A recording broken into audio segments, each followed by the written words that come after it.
to LOA Today. I'm Walt Thiessen. With me today is a longtime listener who has learned to trust her abundance, Janine B. This is your Daily Dose of Happy. We are so happy you decided to join us today.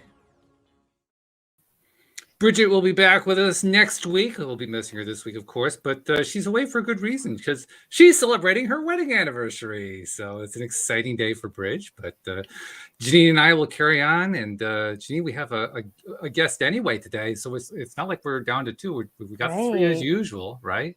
Super cool, Becca. Yeah. But today we got Becca Ribbing join us. And Becca, I have to admit, when you first reached out to be on the show, I didn't really know much about you. But like Janine was talking about before we got going, we've been reading up and you got some cool stuff going on. Very Thanks. Cool stuff. So give us like a little background. How did all this get started? Oh, so I became a coach. I was really young. And when I became a coach, also coaching was kind of in its infancy. So basically what happened was I was doing that thing you do in your mid-20s where you're like, I went to college. Now I'm in the real world. I thought I knew everything.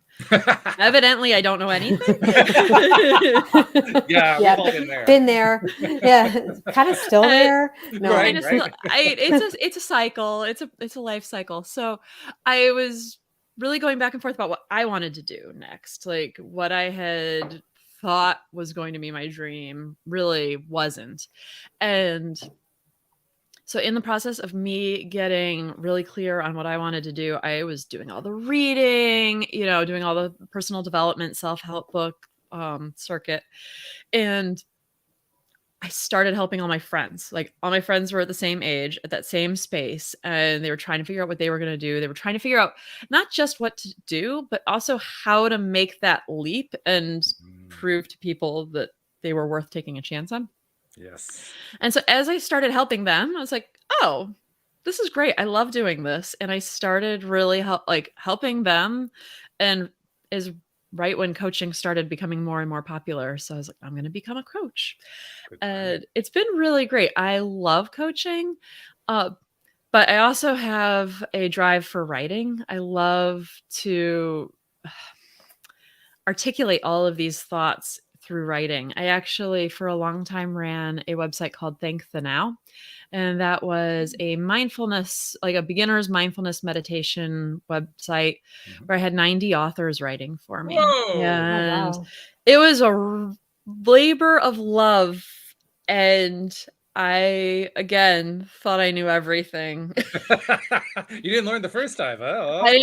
We never learn, as you said. Like we always, our brain tells us we know things where we don't.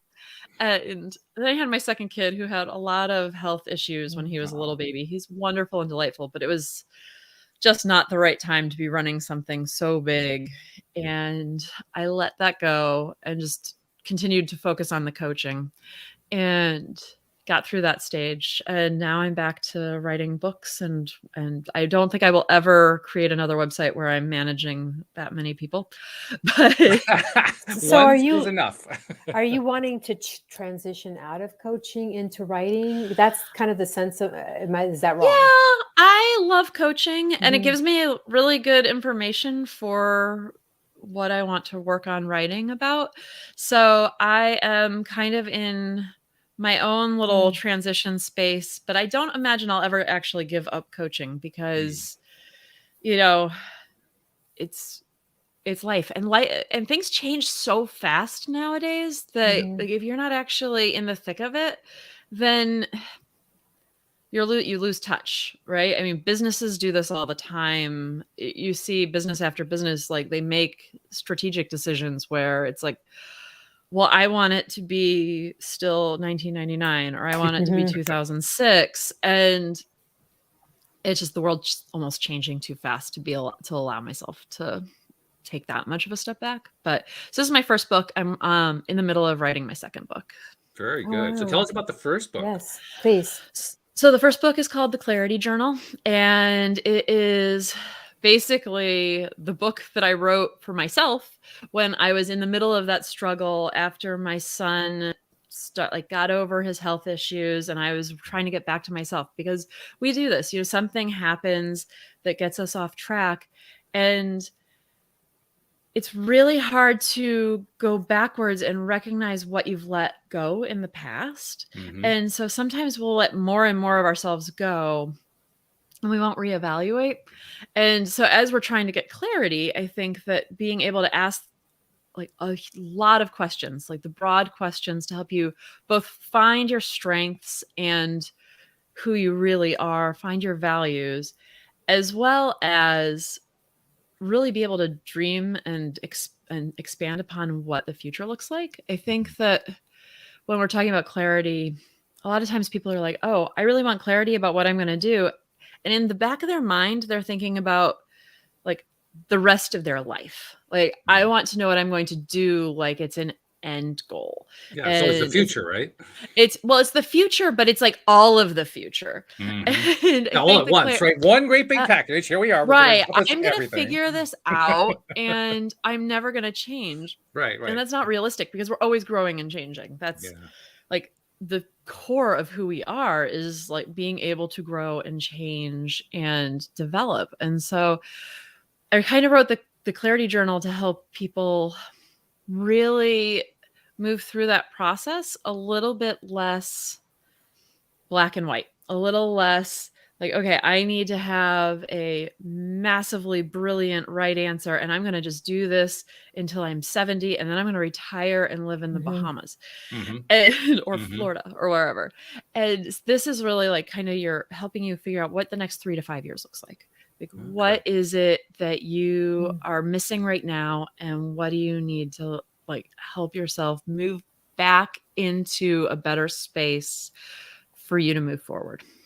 And presumably this was drawn out of your experience with your second child. I mean, because you It basically was had to. actually I was in the middle of trying to figure it out for myself. Like Yeah. it felt like something was missing, and that's always how it starts. It feels like something is missing. Mhm. And so when it feels like something is missing, you start talking about it with your friends, like kind of noodling on it. I'm not sure what to do. And my friend stopped me and she was like, "Okay, Becca, you're a coach. What would you tell yourself?" Physician, Yeah. heal thyself. Physician, heal thyself. And I laughed and I internally was very mad at her because we don't want to have to ask ourselves these questions. And so I went after we hung out, and I hung up pretty quickly. I went and I just wrote down prompt after prompt that I asked my clients. And as I was just looking at those prompts and starting to write them out from my own perspective, I just started to realize how coaching is wonderful, but you don't actually need coaching if you're not that stuck. Like if you can be relatively self-aware, just having those questions can really start helping you gain more momentum and energy. And the thing I like about it is if you're writing it all down, then when you find your momentum ebbs and flows, you have your why already written out, and it helps bring it back. Like I know that everyone listening to this podcast has had some pretty major ebbs and flows over the last year and a half or 2 years.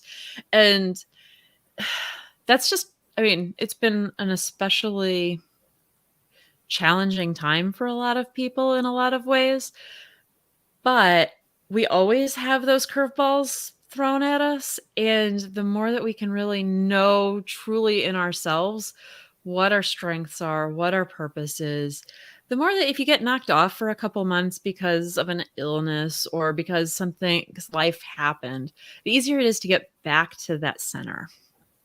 Well, plus you also mentioned writing as being and that's been a big part of your life in Right. general. But writing in particular has therapeutic value, but it also has internal connection value. So you were essentially doing something that you already loved, which made it really easy, I'm sure, that enabled you to get the stuff out, to get to that clarity place because you were writing it. The writing actually helps create the clarity. Right. Well, and it also adds a layer of commitment that just saying it out loud doesn't always. Sometimes saying it out loud can be extremely powerful. Sure. But sometimes when you say it out loud, you're still hesitating and you sometimes naturally hold yourself back. And hopefully if you're writing it out, you're able to see where you're holding yourself back and push through a little bit stronger. And even if you can't see it, just the act of writing it is going to bring some clarity on its own at some Right. point along the way, just Yep. because you're writing, you're expressing. I'm taking Exactly. notes, by the way, speaking of writing, I love because it. this is really will help me with my journaling. So thank Oh, you. I love that. I like the clarity, because I'm often, when I do like lots of low thought activity, I will often put these, these thoughts out there, and I discuss this stuff with myself, but I have a harder time writing it down. But I like that commitment statement that you made, because that's really, really powerful. Yeah. Because words are just lost when we say them, but the intention seems to be more there if we can write it down. So I got to write it down. Well, plus journaling is a Or big part of the summarize. I mean, Yeah. it doesn't have to be the whole thing. If you have like inspiration, just write down the inspiration. You don't have to necessarily go through the whole process in writing. But I mean, I think it's, a lot of people talk about affirmations and writing out affirmations. I mean, there's just a whole lot of different ways in which when you write, you could be committing to yourself. Doesn't necessarily mean you are, but we all know people who aren't. But it's not to be judging, by the way. I'm not judging. I really like wherever people are is really where they're at. And I think a lot of times when we talk about any of this like personal development journey, it can become like, who's more spiritual, who's, more in touch and in tune. Oh gosh. Well, my dad's probably never going to listen to this podcast. So like my dad, like once had a how we girl. set up these stories on the show. It's amazing. My dad had a girlfriend who used to every once in a while, like, tell me about a relationship problem, like an argument they were having. And then she'd be like, and he needs to go talk to God because God told me this is the right answer. And like, it's like, okay. Sure. Why not? Like, yeah. So I am very much not in the business of telling people where they are on their path. I am, what I really love doing is helping people find their strengths. When I get a new client, I'll start hearing their stories. And as I get, just a couple sessions in, I will start pointing out strengths I am hearing from them. And I'll always say, I've heard this. Like, are you really valuing this strength you have? And they almost always pause and look at me, and they're just like, kinda, like, yeah, that comes easy to me. But the problem is they don't view it as a strength because it came easy. Yeah. And we've been so trained from our childhood on that what we were really supposed to focus on is our weaknesses. Like when you are in school, how often you're like, oh, it's great you got an A in math, but you really need to work on your writing. Yeah, of course. Or the goalposts always got set further back. I was talking to a woman who has a very successful podcast, and she laughed when I told her that story because she's like, yeah, what they told me all the time in class was I needed to stop talking so much. And it's really hard. I have two kids, so I'm seeing this with them too. It's really hard to not do that compliment sandwich. We learn if we're giving like feedback on someone's writing, or like if we're giving managerial feedback, to like do the compliment sandwich where you like a positive thing, a negative thing, and then another positive thing. And that we start doing it with ourselves. And then it feels like, oh, if I'm not working really hard, then it's not valuable. But really there's something wrong. And the things that are the most valuable about you are the things that come easily to you, the things that energize you. That is what is going to speak to your boss or your clients or wherever you are on the like entrepreneur versus job spectrum. Like the things that come easy to you are the things that people want to pay you for because they come easy to you. It's not going to take you very long, and you get it and they don't have to train it. Right. And that is very true. Well, I know it's always hard to generalize, but I'm going to ask a generalized question. Who's your typical client? The one that is the most common kind of client Good that comes to you? question, Walt. Good question. My most typical client is someone who really wants to make a shift and hasn't been able to give themselves permission to make that jump. And so Mm, much so that they really haven't articulated the jump they want to make that concretely. They're usually someone who wants to go from point A to point B all the way over somewhere else. And they need to know they're not crazy. Like, they need to know that they've really thought it through and that they've planned it out in a way that they're not going to regret later on. And I think mm, that that's really natural. And I think that's one of the reasons why we end up talking to our friends. mhm. But the problem is that we talk to our friends and our family about a big jump that we want to make. And if your friends and family aren't in that space, a lot of times they're negative. They want you to be safe. Like, they don't feel like they can give you permission to do Mhm. it because then you blame them. Which And is really weird, but that's understandable but it's nevertheless. understandable. And I mean, I even sometimes catch myself doing it, Mhm. That's with why I my don't tell friends. people. That's why Yeah. I often I don't even I'll have this idea and I used to just call up my friend and tell her right away, and it's like, no, I think I'm going to sit on it for a while because I don't want to hear someone's knee jerk negative, or Mhm. I really don't want to hear their opinions. I mean, until I'm ready, right? Until I'm Right. like, okay, and then I'm ready to have something to bounce off of someone else. But it's it's it's like my thing, and I don't want to be tried to talk out of, if that makes Mm. Right. sense. It does. Well, it totally makes sense. And a lot of times where people are really stuck is that they just, because they're afraid of it, they kind of explored around the edges, but they don't really Right. dive into figuring out what it is they need to do, what if they need Mm. training. Like, they never take the first steps. And It's it's like we're almost afraid of our own ideas, really. right. Well, and it's like it's precious.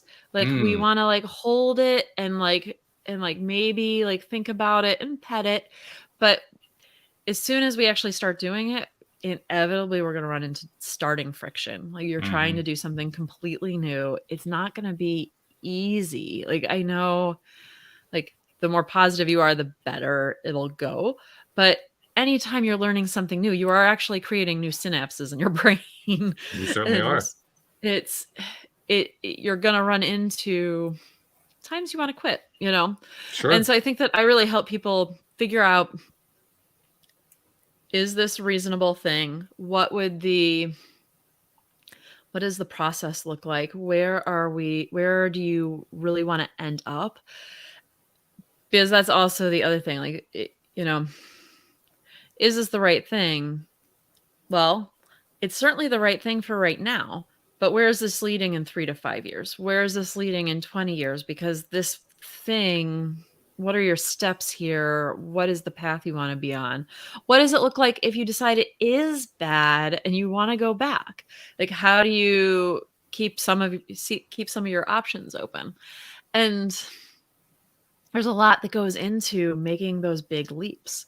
And I think that the more support you can have, the better you'll be able to manage it. And it's really hard. I'm very blessed. Like, I have the friend who is like, Becca, you're a coach. What would you tell yourself? That like the being able to like say the hard questions. But most of us don't have family and friends that are like that. And most of us Mhm. really just want so much to feel like we are doing the right thing Well, we and don't really want have confidence in our new idea because it's right, new.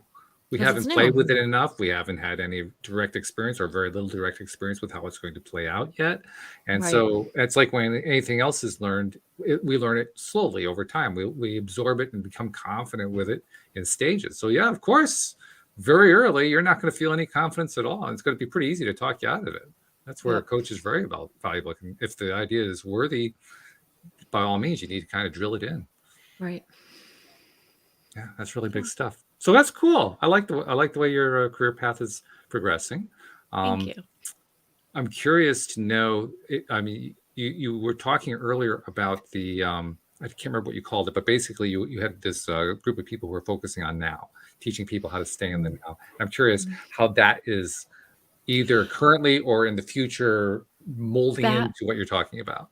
that was the website I ran in the past. Mm-hmm. I do really bring a lot of mindfulness into my everyday work, because I really believe that when we talk about mindfulness, when we talk about meditation in the US or in Western societies, a lot of times we're so focused on the end goal that we miss the biggest step of all. And so when we are learning to meditate, the end goal of meditation is to be able to let go of all of our thoughts, right? And so that is how you get your gold star.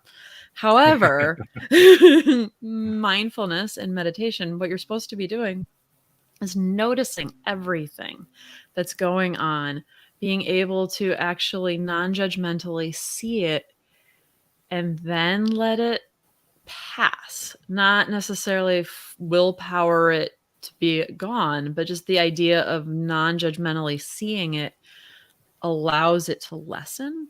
And I think that,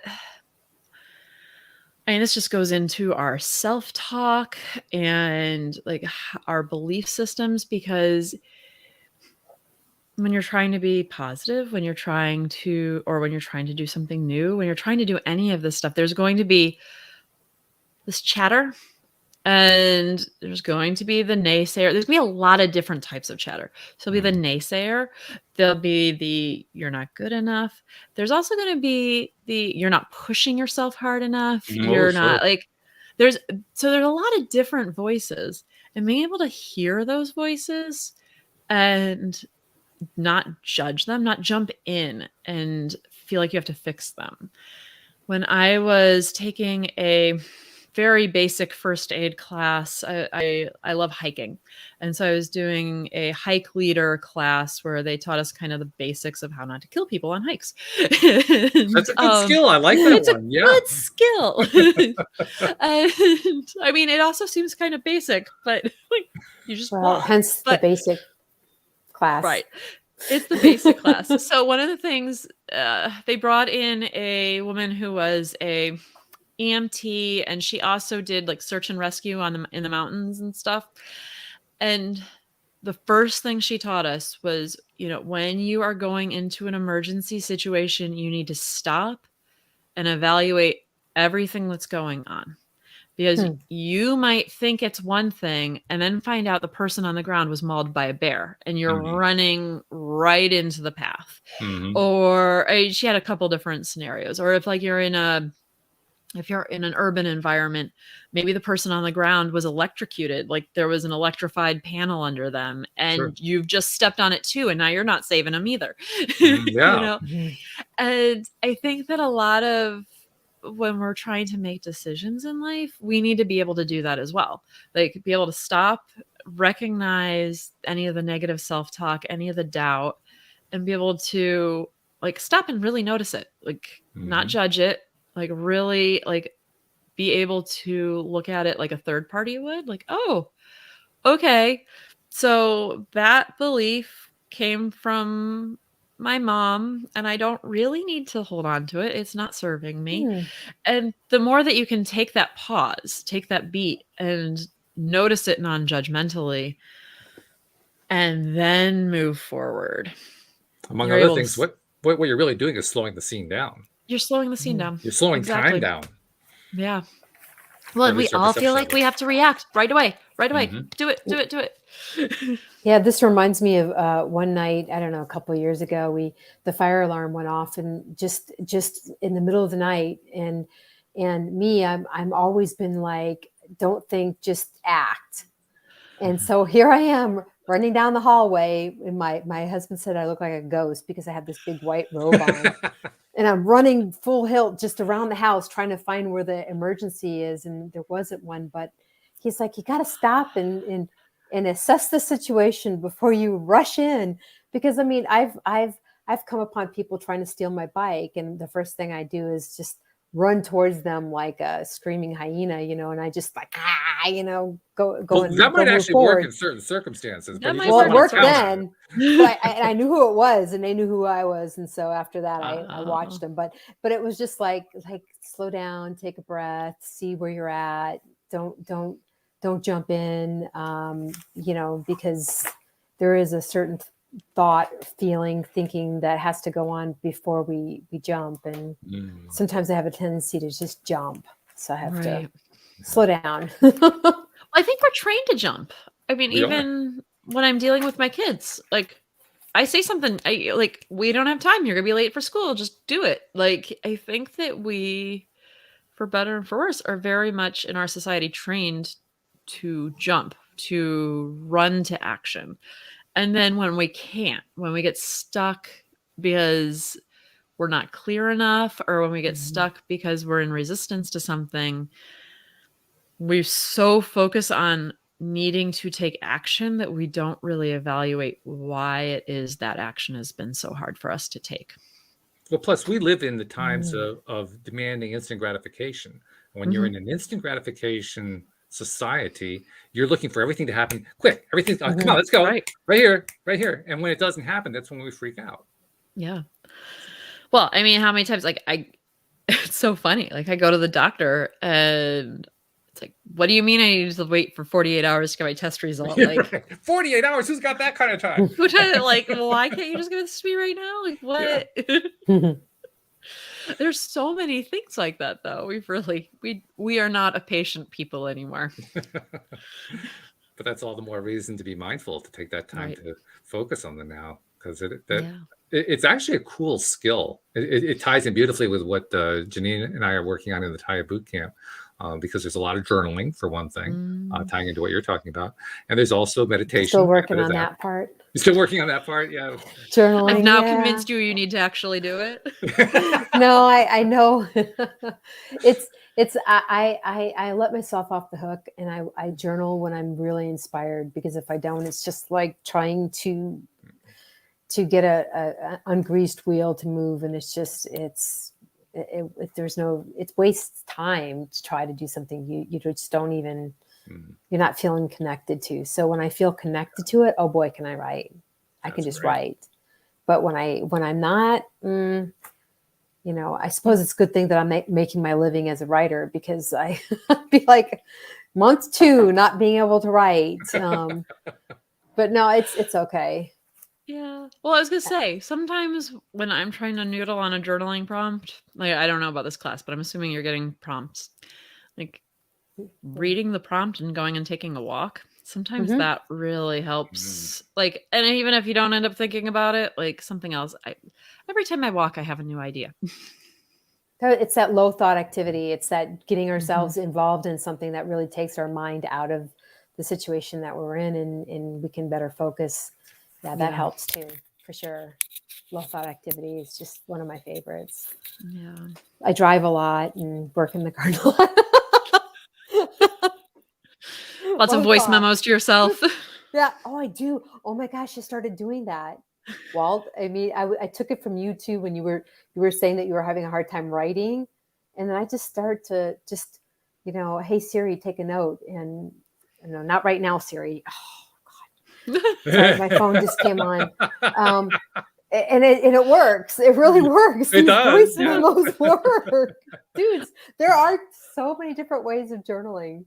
There's just so many different ways of journaling. So one of my new favorite things is Otter, because you can do a voice note and it will transcribe it and put in the punctuation and everything. Really? I'm writing this down. This is an app, or? Yeah, it's an app and it's a website. So I think it's called otter.ai. I think is the URL. Otter's been around for a few years, and their technology has really grown. They've really improved it. Okay, thank you. I'm going to look this up. Yeah, people like using that for transcribing podcasts, among other things. There's all kinds of things you can do with it. Yeah. It's interesting too that the process you were describing, Becca, about how to kind of look at the pluses of an idea while you're still trying to kind of acclimatize yourself to it, and then do so in a way that's non-judgmental and so forth. The way you were describing it is very much like a word that we use in the Thai boot camp. It's like you're learning to release. You're releasing the anxiety. You're releasing all the stress. You're releasing all the negative thoughts. You're release. You're just expressing it differently. It's the same thing, but you're expressing it differently. Yeah. Well, and you can't really release it if you're really trying to avoid, like, if you're trying to avoid acknowledging that you have it in the first place, it's really hard to then let it go. Yeah. Which is what the big advantage and the value of the writing part, because now you're actually sitting down to express it, to get it out and put it on paper or on screen or whatever form of writing that you do. Because that process there's something magical about that process. I'm not sure exactly what it is. I guess from a LOA spiritual point of view, I'd say that it's connecting to source, connecting to your inner being. But whatever it is, it works. I think it's also committing. Like you're actually committing to yourself to doing it, and to actually like focusing and not, my phone is actually a little too far for me to reach. I wanted to like pick it up because it's like how often the second we have a free moment that we pick up our phone and fill that moment instead of letting ourselves sit and think, fill it with the phone. I think that especially now, it's just so easy to fill up all of our time if we wanted to, that the writing gives us something physical. I know. I don't know whether this is true, but I do remember when I like years ago, someone was trying to stop smoking and they started playing with a pen, and someone had told them to do that because they were so used to just always having something in their hand. And I think it's the same thing. If we're so used to having something physically in our hand all the time, then having a pen in our hand and writing actually can help focus. Okay. Yeah, that makes some sense. I could see how that would work. Isn't it also the idea that as we take the time out, as we get into that I'm in the now mode, that mindfulness mode, as it's often called these days, it's almost like we're giving ourselves a time out. Right. It's almost like we're saying, you deserve a break right now. Like the old Burger King, you deserve a break today. Well, take it right now. You don't have to wait for later on today, and do it right now. And just take that break. And I deserve to reconnect with myself. Yeah. And in the process, guess what? We start to actually believe in our own ideas. We start to believe in our own ability to accomplish. We start to believe in our own manifestations. We start to believe in all of it just because we've taken the time to focus on us. Exactly. Pretty powerful stuff. So I'm going to throw your own exercise at you, right? Because you talk about how you want to help people to figure out what they're going to do over the next 3 or 5 years. Where's Becca going to be in the next 3 to 5 years? Well, I'm taking it a little bit smaller of a chunk. I am really hoping this next book does not take me 3 to 5 years to finish. Okay, well, that's good. That's a good start. Yeah, I like that. It took me about 4 years to actually publish the Clarity Journal. So I am really hoping, I mean, if it's out in 3 to 5 years, great, I'll still have it out. But I'm hoping it'll take me less than a year. My next book that I'm working on is called Mindful Procrastination. And it's a lot of... Oh, I like that one. I love it. That's great. And I just love the idea of really both like being mindful and being self-compassionate. Like it's okay if you're procrastinating right now. It's okay if you are finding yourself a little bit stuck. The more that you can handle that internally with the compassion and with the non-judgment, the much better off you'll be. Yeah, I mean, basically, you're going after something that's probably the number one thing that people engage in that undermines themselves, and that's beating themselves up. Right. In this case, over procrastination. But I mean, we're really good at beating ourselves up. We can beat ourselves up. I can find other things. Don't worry. Yeah, I got a whole list here. Let's go for it. But procrastination is certainly near the top of that list. And beating yourself up about that has a really interesting effect. It makes you procrastinate more. Right. I was going to say it's like a negative self-feeding loop. Exactly. Yeah. And once you're in it, it's just so hard to get out of it. And that's when It's we take our walk or take our drive or try to journal a little bit or something like that. Yeah. It's Yeah. really hard to get ourselves out of it. And it's also like the very thing that society keeps telling us all we need to do is use willpower. Just do it. Like, Mhm. I mean, we have that on almost on a loop here. And it's the very thing that if you haven't given yourself the space, it's going to be really hard and you're going to just keep depleting yourself. And you're going to keep talking bad about yourself because if you can't just willpower through it, then that gives you yet another thing to be like, oh, well, why can't I do this? So let's try to come at it from the other direction. We've been talking about here's all the reasons why we can't do it. What can we do? How can we get to the point where we're okay with it and we're moving on and we're moving forward?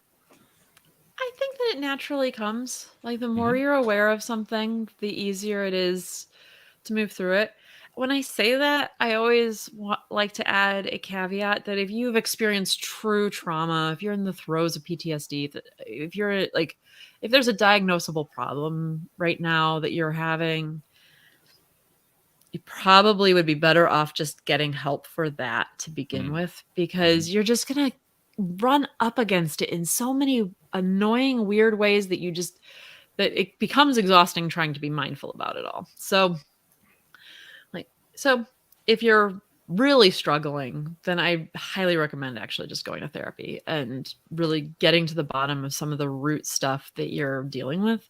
But for the rest of us, for people who are just like post-pandemic exhausted, as opposed to like post-pandemic, like really anxious and depressed, like just start noticing yourself. And like my favorite thing to start with is to start naming the doubts. Start naming your patterns for where you're talking bad about yourself. Maybe make them a little silly. Name it like Hilga or Oh, my Hilga is coming back again. Okay. Right. Or my, like, I don't know. I'm trying to think of, like there's Karen. Yeah. I got my inner Karen. David Strickles suggests the same thing too, that we name our self-limiting, that what did he call his? Claude? Was that what it was? Claude. He has his Claude yeah. voice. Yeah. Yeah. So. Yeah. I feel like I have an inner Karen sometimes. Mhm. And it's just like, you know what? Like it's not helping. And you're not going to be able like to move through and attract the things you want to attract if you're still stuck in struggling with them, like being in a death match with your inner critic. Right. That death match will win too if you stay with it. Yeah. So self-limiting beliefs. Yeah, but they're there. They got started. We got started on learning those self-limiting beliefs really young. Right. It takes a while to be able to treat them with humor. And I think that the more you can treat them with humor, the quicker they go away. I agree too. Yeah, that's a big part of this practice that we're involved in. This Thai practice is finding those, we call them transgressors, finding those past transgressors. And the terminology we use is detune the transgressors so they aren't creating that vibration anymore. Right. Yeah. And it is an amazing process, because when you do successfully detune them, it's almost like they just kind of disappear. Like, where did that one go? That used to be really haunting me, and now it's not there anymore. Yeah. Yeah, that's a very powerful thing when that happens. So, okay. I love the way you kind of, avoided my question. I'm trying to remember what the question the was. question was, what's 3 to 5 years? What's the future 5 look years? like? I don't know. I would, I guess, because the thing I'm so focused on right now is writing and finishing up this book that Which I'm is like, good.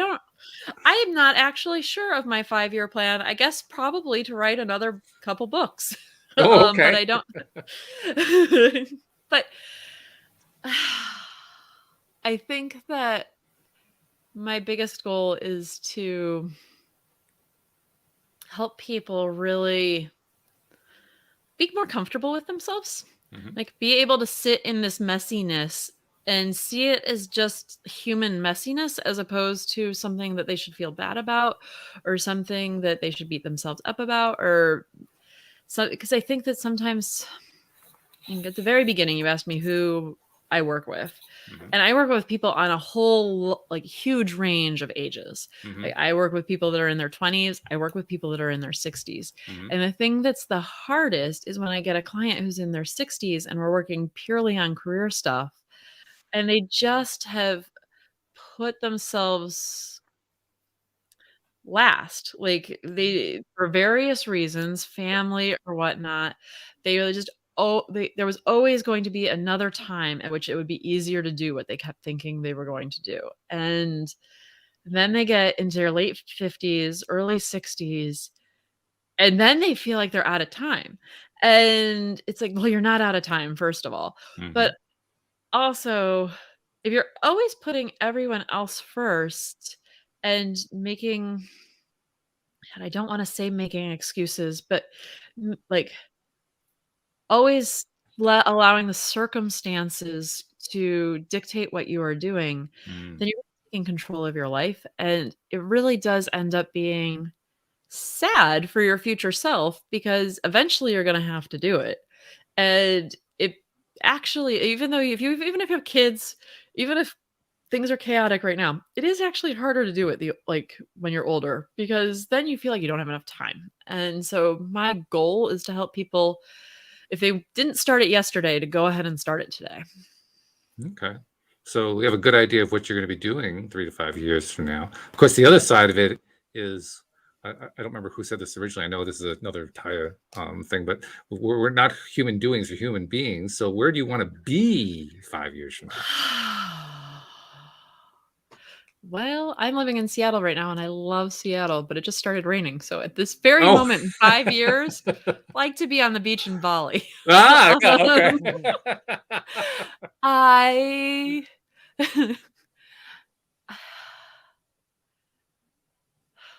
I love that question, and it's making me really like, the good questions make you stop and like, They do. They make you reevaluate and kind of take a gut check. Okay, what's really going on with me right now?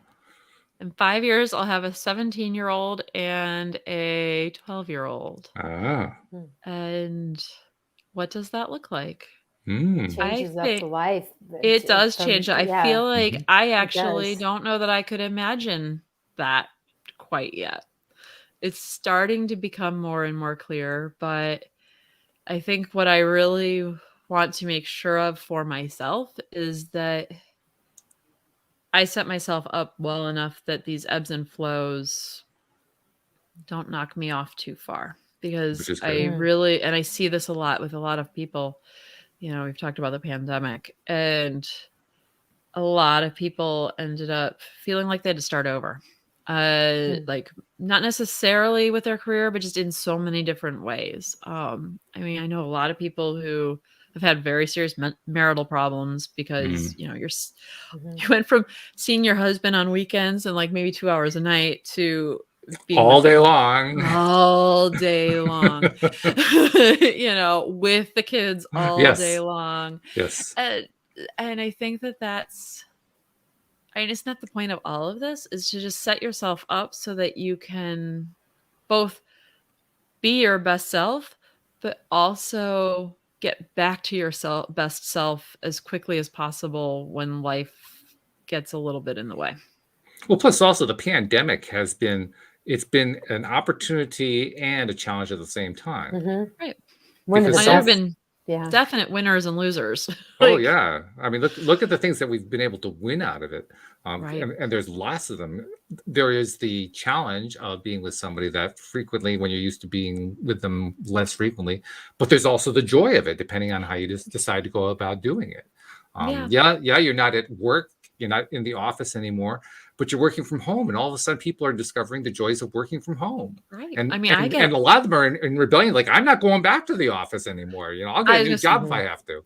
I get clients over and over again. Okay, so how do I find a job that I know I'll never have to go back into the office Right. again? So that's Exactly. a lot of clarity for a lot of people, and Yeah. especially for those in positions where they never really thought that they had options. And now I'm seeing that the fear of change is abating in a lot of people. And so the pandemic for me, which is hilarious. The other day, my husband said, that wasn't that pandemic so cool? We got to spend all this time together. I'm like, you are nuts. I mean, but I really see like there were so many positives, Right.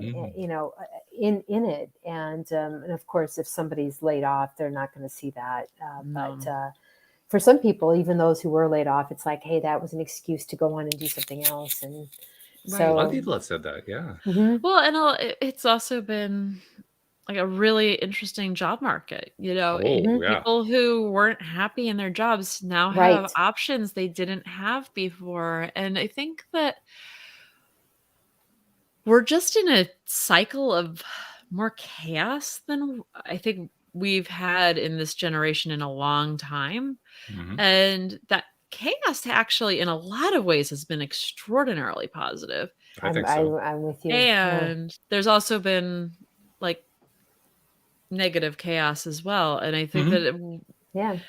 it is kind of what Life. you make of it. I mean, it is at a Yes. very real level. It is like where your energy is moving forward, I think is going to really help define where you're going. And it's where your attention is going to be.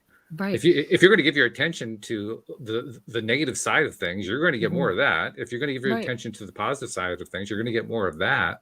So Right. where are you going to put Right. your attention, really? Yeah. Great. It's nice to have those kinds of choices. And you're right, it has been chaotic. But chaos is sometimes a good thing. We Right. tend to associate chaos as being something negative, but it's actually when it's kind of like the whole thing got shaken up. Okay, let's see what the new rules of the game are now. Yeah. I Well, and can't I wait. think that- No, go ahead. Go Oh, ahead. sorry, I'm go ahead. sorry. No, I just can't wait to see what the things that how our commerce changes or how our society changes. Oh, I it's mean, going to be even big. even the simplest thing like going to a store and checking out and paying for Mhm. something, and then they give you an option of leaving a tip. It's like you would never think of leaving. Before it's like leaving a Right. tip, and it's like, wow, okay, that's a different way of seeing it. Mhm. Yeah. But I think the pandemic is causing a lot of change, and I Yeah. think we should be thankful of the change, like we needed it.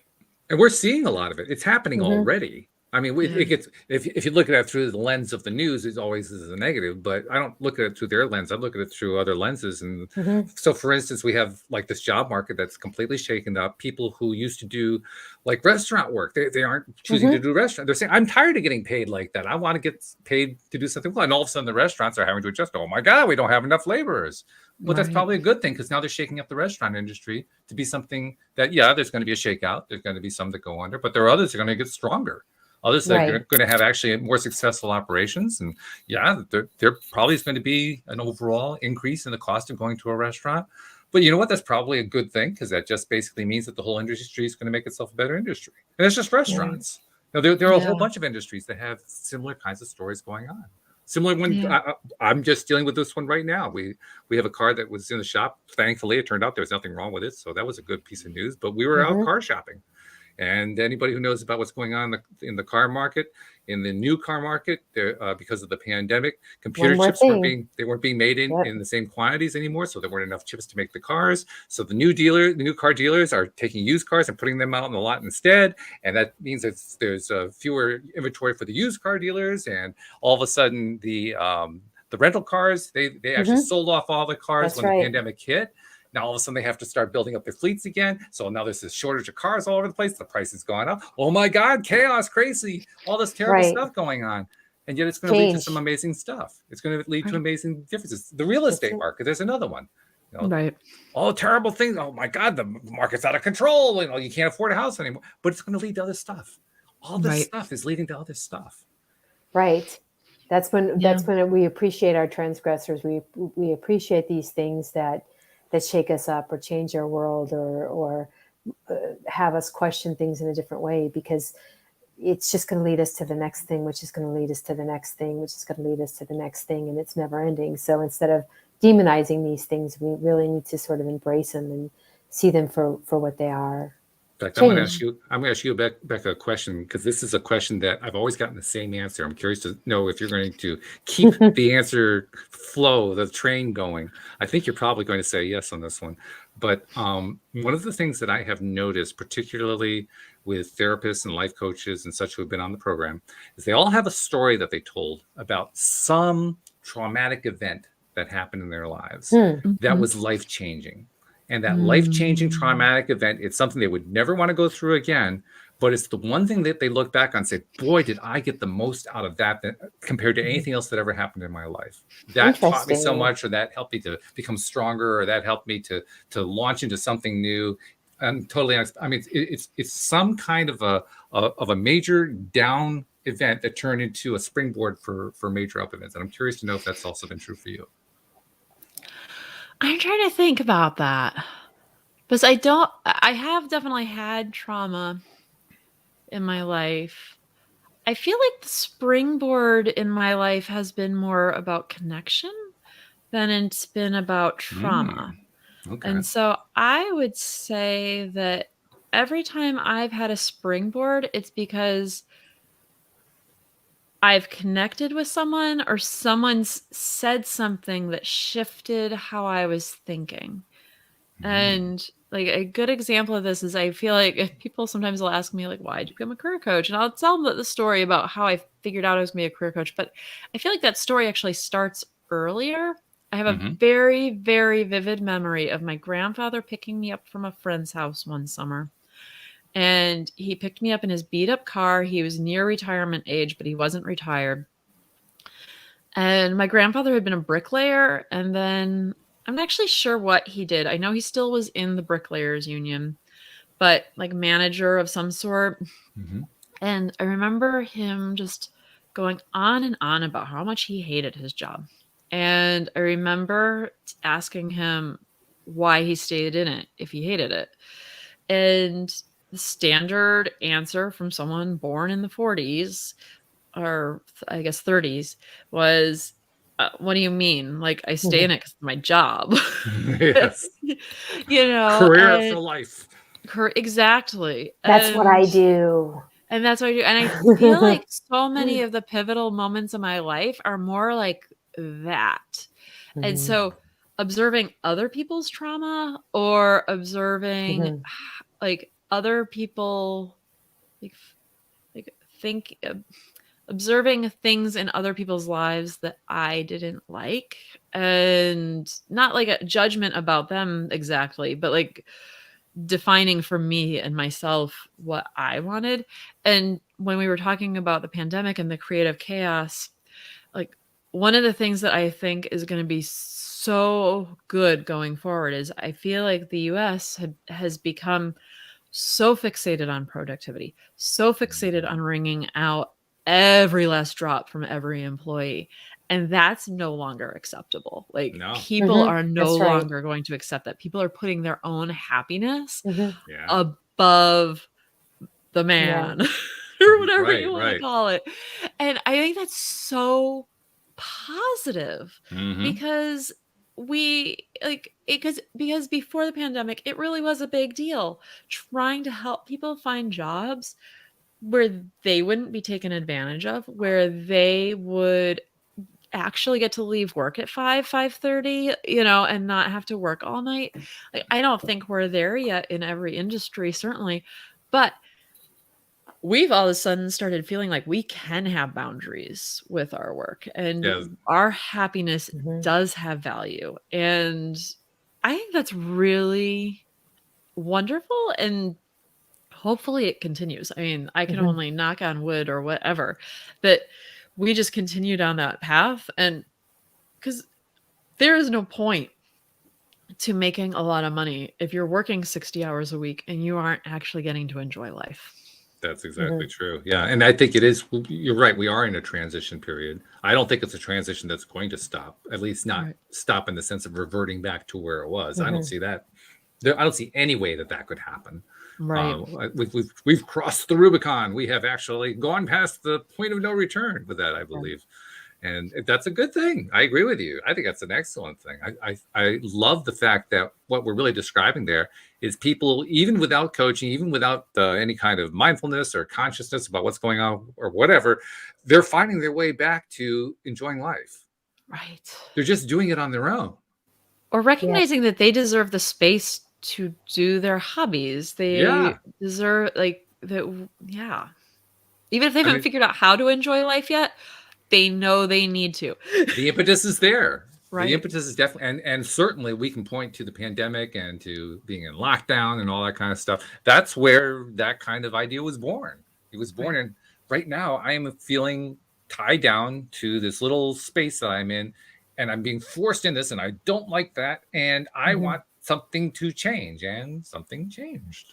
You know, getting back, Becca, to the what you were saying about learning from others or seeing what others are going through. And there's a quote, I think it's Sam Levinson, I'm not sure, but it's like I have to learn from the mistake of others because I can't live long enough to make all the mistakes on my own.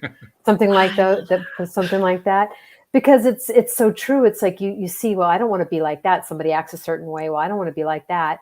And that's how we learn, right? I wouldn't respond like that, or, oh, I like the way they said that. And I could see as a child, you know, my grandfather, and the same, you know, how he was very prejudiced. Well, I don't want to be like that.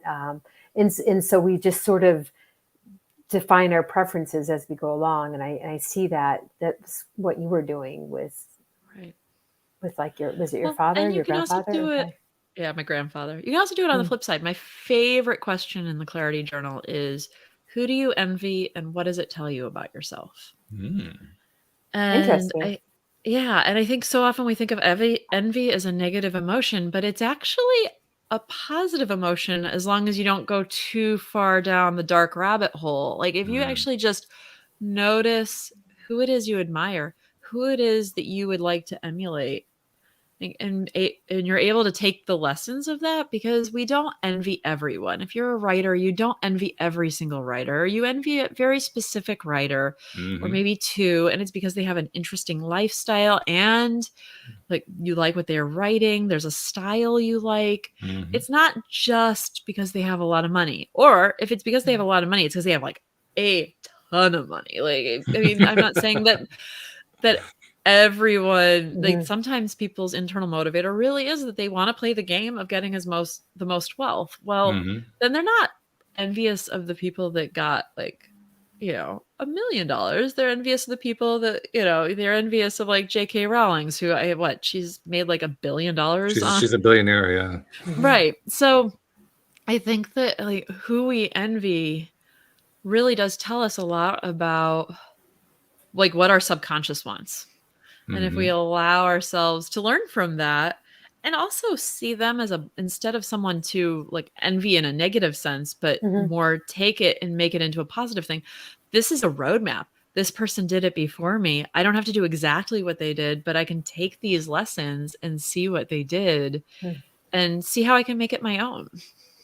This has been very cool. As usual, the hour flies by and we don't have nearly enough time to ask all the questions we'd like to ask, but we appreciate the fact that we've been able to ask the questions we did get in there. And before we go, we want you to take a moment to let people know, particularly those who might be interested in reaching out and learning more. How do they find Becca Ribbing? Yes, please. Yeah. BeccaRibbing.com is my website. So that's BECCA Ribbing, RIBBING. And you can find the Clarity Journal on Amazon. Very good. All right. I'm going to read that. Wow, I hope you like it. Thank you. You have a fan already. It hasn't even been published yet. The podcast listeners haven't even heard it yet. So. Thank you. Thank you guys. This has been really fun. Thank you for being on the show. Thank you for reaching out. Yes. Yeah. It has been fun. Thank you for reaching out. Thank you for picking a date and joining us and sharing your unique perspective. It's been really, really interesting to hear. So we wish you the best of luck. And we certainly are going to be interested to find out what you end up, actually focusing on 5 years from now in Bali. I will definitely come back. Like, this is what I've done for the last 5 years. All right. So cool stuff. All right. Thank you very much. Thank you especially to our podcast listeners everywhere. And we will see you all next time here on LOA Today. Goodbye, everybody. Bye.